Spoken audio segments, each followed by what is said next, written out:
America is facing an economic crisis. The federal government and the Federal Reserve have promised to help.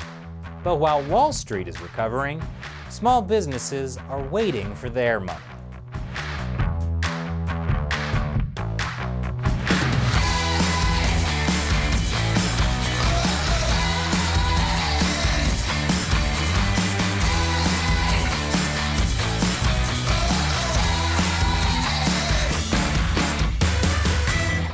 Welcome back to America Uncovered. I'm Chris Chappell. Large parts of the U.S. economy are still shut down because of the coronavirus. Now, 3 weeks ago, we told you how the Federal Reserve was planning to print money to jumpstart the economy. Has it worked? And in particular, how well have the Fed and various government agencies helped small businesses? Matt Gnazda is back with more. Matt? Thanks, Chris. A few weeks ago, I said that the U.S. economy was facing two major crises because of the coronavirus lockdown.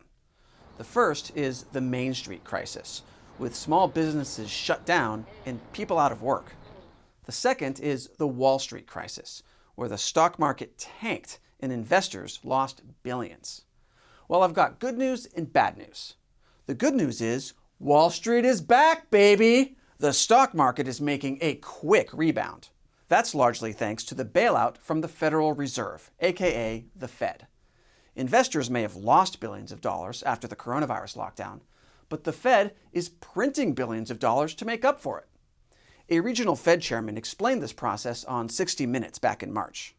Can you characterize everything that the Fed has done this past week as essentially flooding the system with money? Yes, exactly. And there's no end to your ability to do that? There is no end to our ability to do that. Now, the Federal Reserve is the group officially tasked with issuing U.S. currency. It's not actually a government agency, even though it sounds like it is because it's called the Federal Reserve. It merely has a government mandate. The Fed is supposed to be working in the public interest, but ultimately it's a private corporation made up of bankers that acts independently with no public oversight. Well, it's a little more complicated than that since the U.S. president appoints the Board of Governors and, okay, that's not a rabbit hole I want to go down in this episode. At any rate, the Fed is bailing out Wall Street by flooding the system with money. I spoke over Skype this week with Thomas Wade at the American Action Forum, a conservative think tank. He told me that the Fed has injected more than $1 trillion into the economy since mid-March. Things like buying corporate bonds, propping up the stock market, and much more. The Fed has done more in the last couple of weeks than it has done in a previous century of operation. It has been a breakneck number of programs and monetary policy authorities that the Fed has rolled out in response to this crisis. And with the Fed rolling out all these programs and flooding the system with money, the economic problems facing America have been solved. And by America, I mean this guy, and this guy, and definitely this guy. But what about this guy and this guy? That's the bad news. Even though Wall Street is on its way to a fast recovery, thanks largely to the Fed bailout, Main Street is still suffering. A lot of small businesses have been closed under lockdown orders for more than a month. Even those that are still open, like restaurants, are hit hard when they can only do pickup and delivery. Although arguably, some restaurants should just stay closed. But at any rate, the U.S. government and the Federal Reserve have promised to help Main Street. The Fed said in March that they would implement programs supporting the flow of credit to employers, consumers, and businesses by working with the Treasury Department. They also said they would establish a program to support the flow of credit to consumers and businesses, including loans guaranteed by the Small Business Administration. But it turns out helping Main Street is a lot more complicated than helping Wall Street. And it's not something the Fed has ever really tried to do before. That's why the Fed is working with the Small Business Administration and the Treasury, both of which are government agencies, on coordinated plans to help small businesses. It works like this. On March 27th, Congress passed the CARES Act. It's a $2 trillion stimulus bill that includes, among other things, $349 billion to support small businesses that have been hit by the coronavirus recession.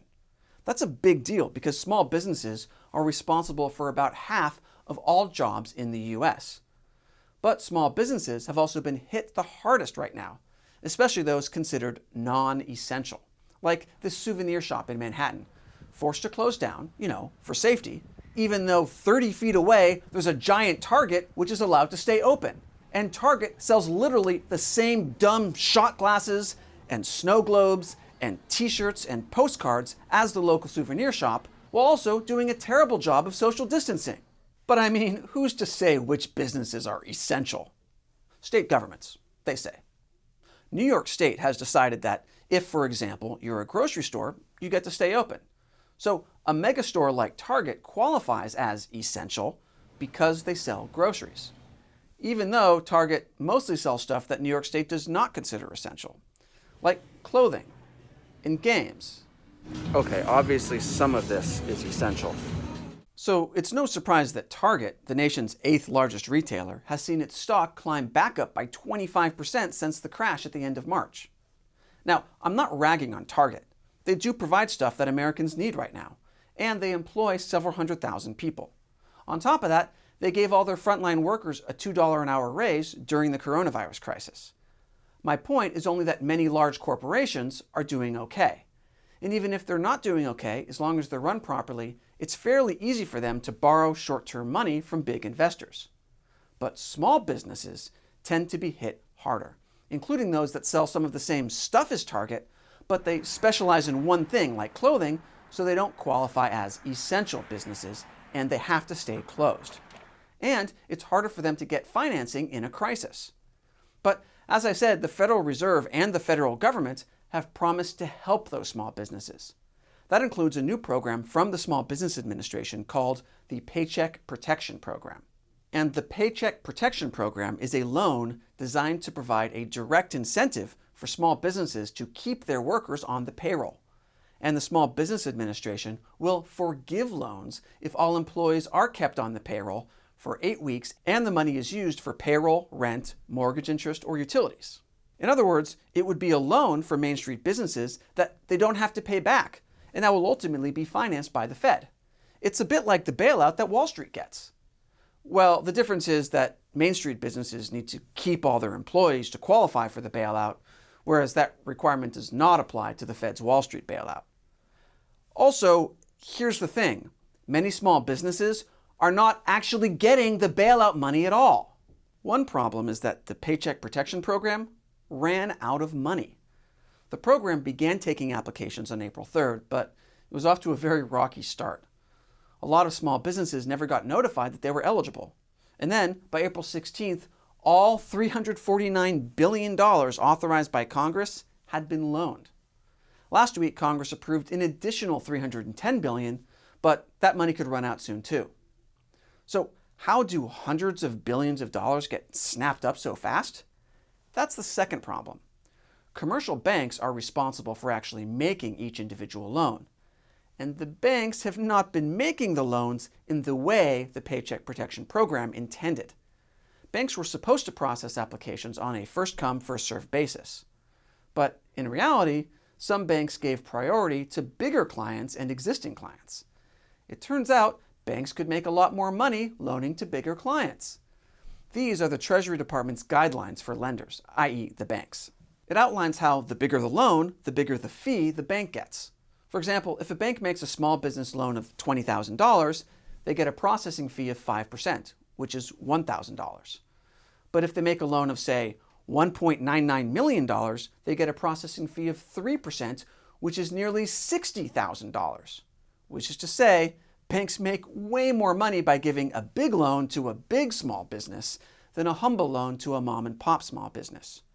Even though, in either case, it's roughly the same amount of paperwork for the bank. And even though all these loans are 100% backed by the Small Business Administration and the Fed, so the banks take on absolutely no risk. Anyway, given how the banks get compensated, it should be no surprise that banks have been giving priority to bigger companies, or that nearly 40 publicly traded companies received Payroll Protection Program loans worth at least $243 million. Publicly traded companies? That means a big chunk of the bailout meant for Main Street instead went directly to Wall Street. This is the exact opposite of what Congress and the Treasury Department intended. And the intent of this money was not for big public companies that have access to capital.